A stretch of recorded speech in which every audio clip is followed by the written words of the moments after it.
Alright, hello, hello, hello. Hello, hello. Hey! Just me. Well, me and Shortbread, she's in my lap. So, I would have started a couple minutes earlier, but, I have a pinched nerve in my tailbone, or like tailbone area, and, it decided to act up right as I went to go grab something and come back. So I had to take a moment and sit in the chair and just like take a moment. It's still acting up, but I'm sitting now, so as long as I don't try to move around, I think I'll be okay. But yeah, good morning. It's a beautiful Monday morning, or maybe it's not. Maybe it's raining where you are too. I don't know. But yeah, we're having a chill morning. The cats are being really extra. Shortbread is being too much with this pinched nerve. I can't deal with this. Lay down, hon. Lay down. Trying to get her settled down.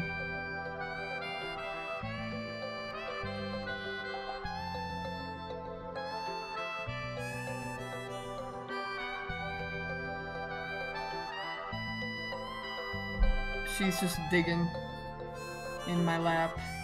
I don't know what she's trying to do. She's trying to find something to snuggle, I guess. But yeah, here, let me bring the mic a little bit closer. How is everybody today? Doing good, I hope. Doing good, doing good.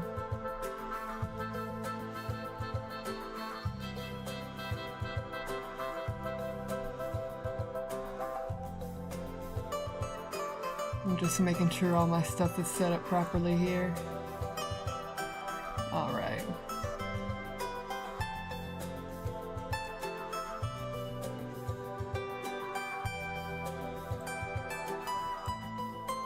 Okay. Okay.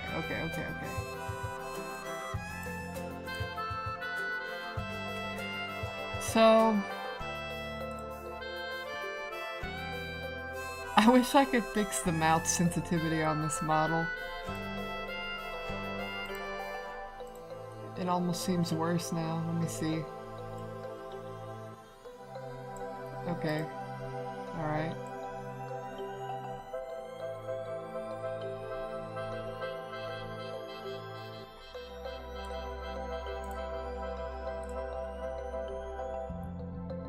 Movement config.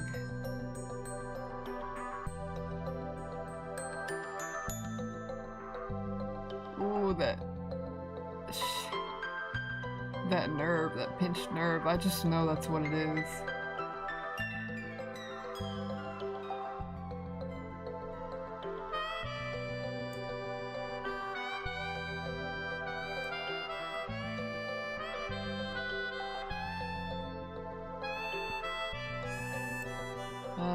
Let's see. Okay, that looks a little bit better. Yeah, that's a little bit better. Not much, but...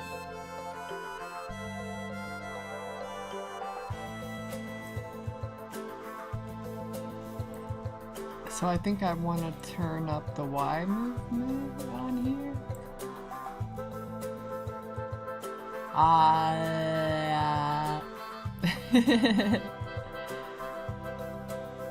Okay, that seems to have worked a lot.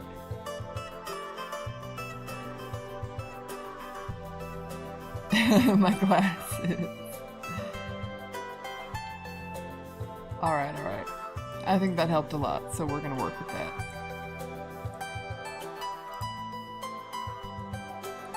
I don't really know what I want to do today. I've been watching a lot of Rotten Mango, and to be honest, I kinda just want to keep doing that, but if I'm gonna watch along on stream, I'm gonna give more commentary and stuff. So let's see here, let me get switched over. Ta-da! Ta-da!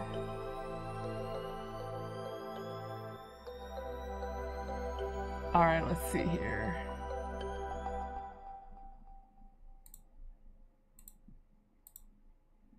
No, we don't want switch. We want... Let's see. Let me figure everything out here. We want Chrome.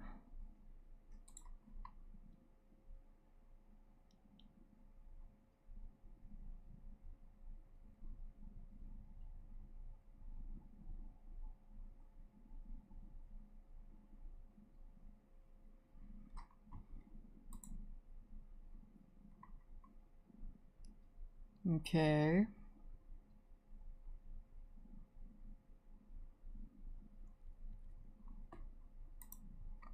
Okay, here we go. Sheesh, I gotta put desktop mode on fucking dark mode. Holy shit, it's so white.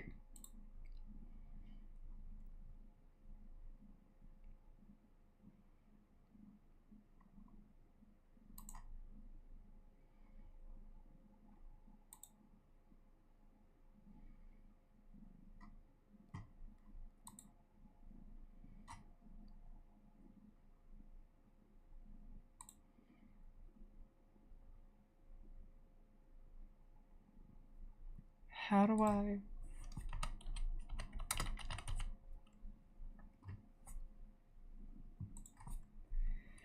How to get dark mode desktop YouTube. Click your profile picture, click appearance. Alright. Oh, here we go. Haha. Alright, cool.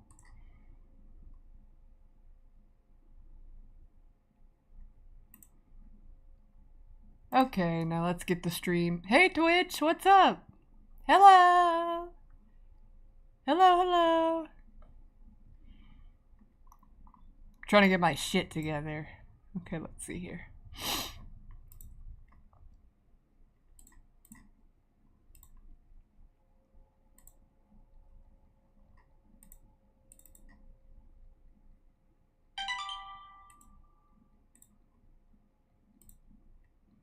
Okay, and then we're gonna move it right here. Okay. And let me see. I hope you guys are into true crime, because that's what we're doing. That's what we're doing right now, anyway. That's what I've been doing.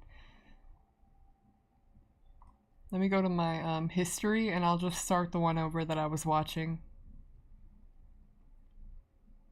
Or did I finish? I think I finished that one. Okay, just kidding.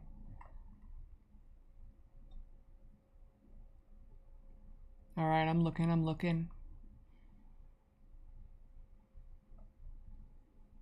Okay, trigger warning, I guess, by the way. We're watching true crime. You're gonna hear about all kinds of stuff. I'm sure the video is gonna warn you as to what the content of the video is.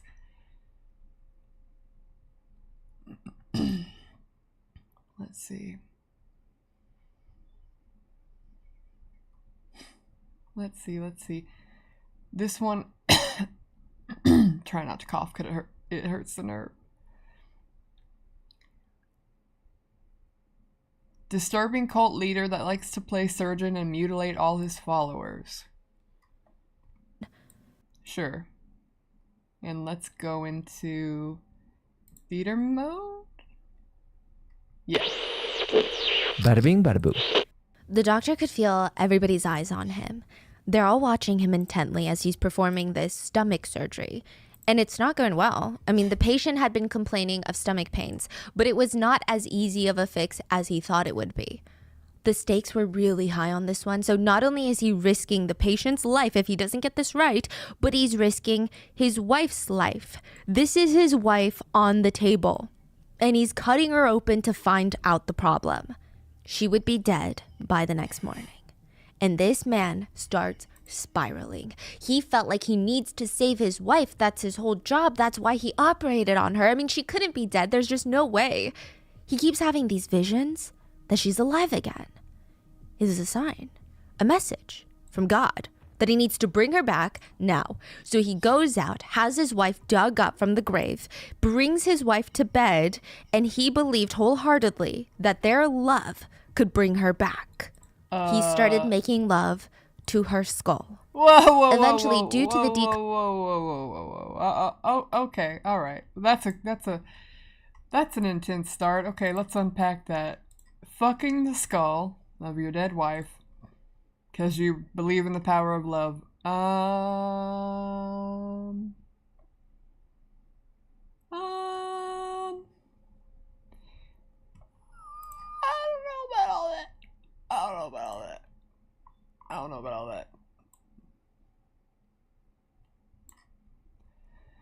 I don't know about all that.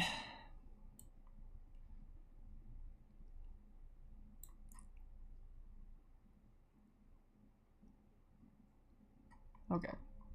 I'm trying to fix my model real quick before we dive super deep into this. Okay. Should I turn it down, the sensitivity? I'm trying to fix the mouth thing. Let's try 60.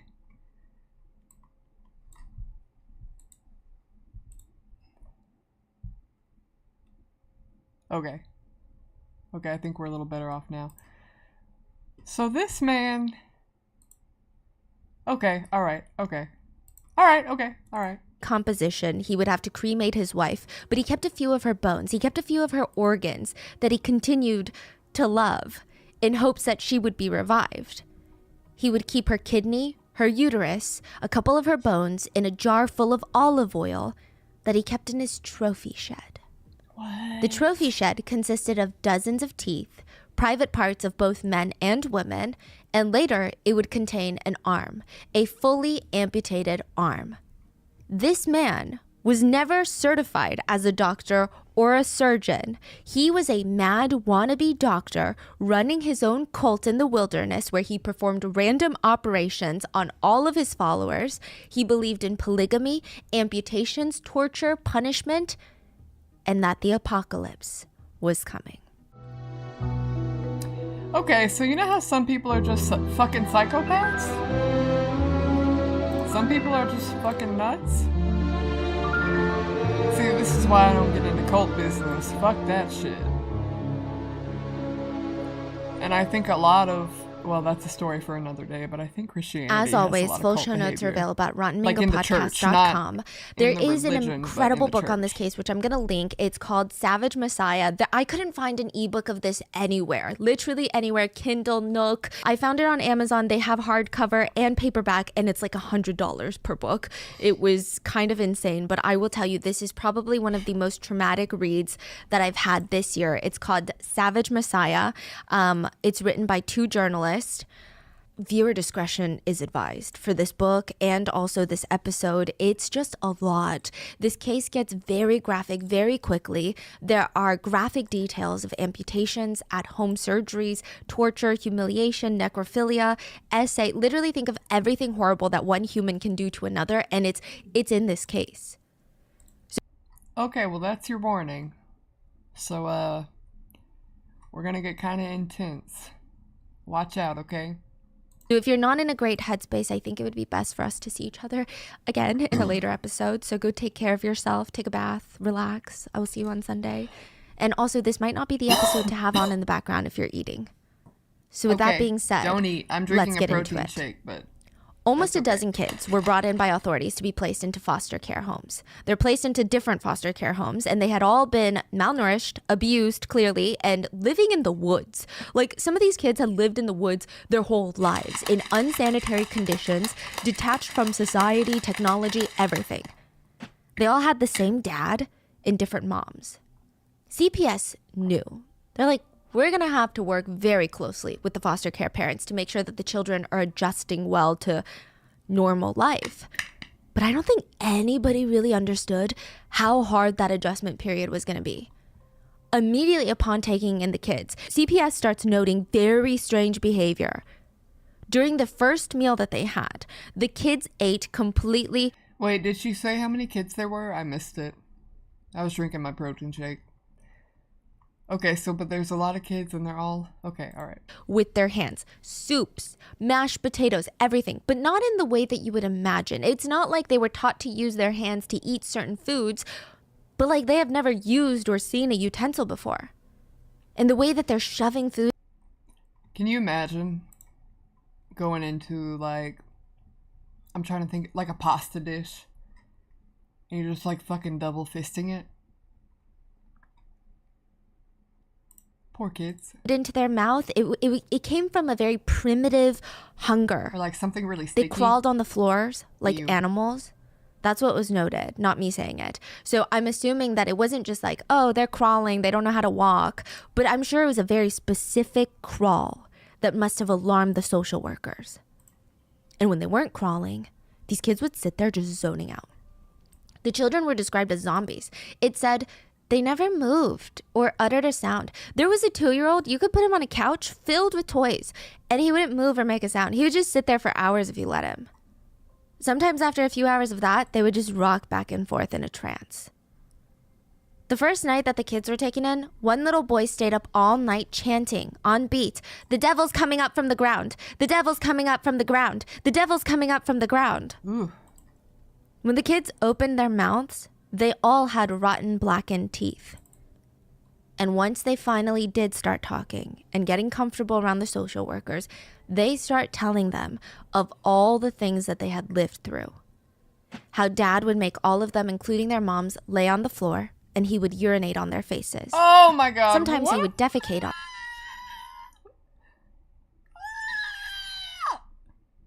Stop. This is disgusting. them and make them be human toilet paper rolls, have them clean him with their mouths Oh, afterwards. no. Hell He would no. force them to consume each other's feces, Dad would force them to all gather in the cabin unclothed and do adult activities and take turns with him. These are all his wives and their children, his own flesh and blood, by the way. Many of the kids were either full siblings or half siblings because of this. But they were having full-blown illegal parties with everybody involved. The social workers, they brought in a few dolls to ask the children, okay, like, can you set up the scene and show us exactly what happened? One of the kids looked around and said, well, there's not enough dolls. There is one report that stated a kid was forced to take turns with their dad and their mom. The kids talked in great detail, and the way that they told social workers everything, it was as if they're explaining, like, yeah, well, that's life. Every kid goes through that. Everyone does that. It's part of growing up. The kids... Oh my goodness gracious, these poor babies. Can you fucking imagine? That's crazy. That's disgusting. Described how Dad would take all of his wives to bed and force them to compete for his attention. He would pit them against each other, make them massage him while they cheered him on, while he slept with a different wife, all in front of their eyes. It was incredibly graphic. And again, the kids had no idea it was wrong. One of the kids said she was tasked with raising the family goat. She said that she really bonded with this goat and that it was her only friend in life, really. Aww. And then one day, her father called everyone out to the shed. He was unclothed. He raised her goat in the air, disemboweled it, and showered in the goat's blood. It was one of the worst cases the social workers had ever heard in history. One social worker, Georgia Brown, who tried her best with this case, who was part of the investigation into the children and helped them kind of adjust into the foster care system, she ended up taking her own life later, largely because of the horrors that she saw in this case. So what did she see? Some say mind control can be broken down into like three distinct phases, right? The first phase is convincing. Then there's hierarchy and competition. Then there's full indoctrination of new beliefs. To make it simpler, phase one is like the game of convincing. These people are very busy convincing the subject that they don't know what's right for them, but you do. You're the only answer. You know how to help them. You can give them purpose. You're convincing them that you have special abilities and that you are special, and if they follow you, they will in turn be special. And whether you're promising them salvation or the promised land, it's the game of convincing them that this is the truth. Then phase two is the game of hierarchy and competition to make these people feel accepted, but not really. Make them feel jealous, inadequate, have them fight for your love and attention. And it makes them not only feel closer to you and your beliefs, but it makes them feel like you are someone worth winning over. Yo, that's crazy. He has a whole hierarchical system. Like, he has a whole... So how many, did they say how many? Am I missing it every time? How many are there? That's some crazy wild fuck shit. How many wives and how many children in total? Then there's phase three, full indoctrination. This is the scariest phase because at this phase, most cult leaders have full control over people's minds. You don't even need a reason to do things anymore. You don't need to prove yourself anymore. People will do what you want them to do just because you said so. Ugh. And Rock Theriault from Canada was a master mind controller. He would go on to have led one of the scariest cults that we've ever researched. He liked to play prophet, God, messiah, mad doctor. He performed rogue operations on his followers, literally for the fun of it. He loved polygamy. I mean, this guy was terrifying. People were just dying around him. Oh. The way that he was able to grab hold of someone's mind with such a firm grip and have them do whatever he wanted. Imagine following someone to the point where you spend hours feeling with no painkillers, watching as they amputate your arm. Oh. You can run, but you don't. That is a different level. I don't know what So happened. let's get into the Antel kids. But before Rock became a mad doctor cult leader, he was just some guy that owned a health clinic in Canada without any certifications on top of that, but a health clinic nonetheless. A lot of locals actually really loved his clinic. He focused on... Absolutely not. Absolutely not. What kind of quote-unquote holistic bullshit? And I'm not even against holistic medicine or anything like that. Like, that's fine. We can try all kinds of stuff. If it helps, it helps. But, no. Like, no background at all. The guy's already, like, we already know what he's gonna become, right? So it's creepy enough. Ugh. Organic Fucking food, weird. healing powers of holistic medicine. And there was always kind of this hint of religion, a hint of, oh my God, the apocalypse is coming under everything that he did and said during his early messages. Like, people could get behind it though still. Eat clean, no drinking, no smoking, treat your body well, live healthy. Your mind will be clear with the food that you intake. So his clinic starts gaining him followers. And I'm saying followers because people who worked at his clinic, they gave everything in their lives to be there. They sold their houses to fund the clinic. They lived at the clinic. They did not get paid for their work at the clinic. They're not just employees, they're followers. They just wanted to be around Rocktario. They felt like, this guy's something special. He has a vision that nobody else has. And a good chunk of his group were women. And he was going to make them devote their lives to worshiping and serving him. And the first phase of mind control is the game of... I just want to say, I wish a bitch would. I wish a bitch would. I'm aggressive. I'm a fighter. Like, I'm probably gonna pull your eyeball out or some shit. Don't come try to get me. Don't come try to get me, random old man. Not gonna work. That's wild. convincing. And Giselle was going to convince Rock to marry her. She felt like, it's unfair. She said that she was upset because she knew Rock before he was loved and praised by all these women. She knew Rock before he was religious, way before he had this little health clinic. But now there's girls flinging themselves at him and he's just... Shit, hang on. Hang on, I'm getting a phone call. BRB.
Okay, I'm back. You guys are gonna hate me, but I have to go. I have to go. The channel is Rotten Mango. This video is disturbing cult leader that likes to play surgeon and mutilate all his followers. I've been watching a lot of their videos. They're really good and really captivating. Highly suggest watching. This one's a little bit intense. They're not all this intense. But yeah, I gotta go take care of an errand. I'm so sorry. We're just getting into it too. I'll be back in a little while, I think. Okay. I gotta go, okay. Okay, bye.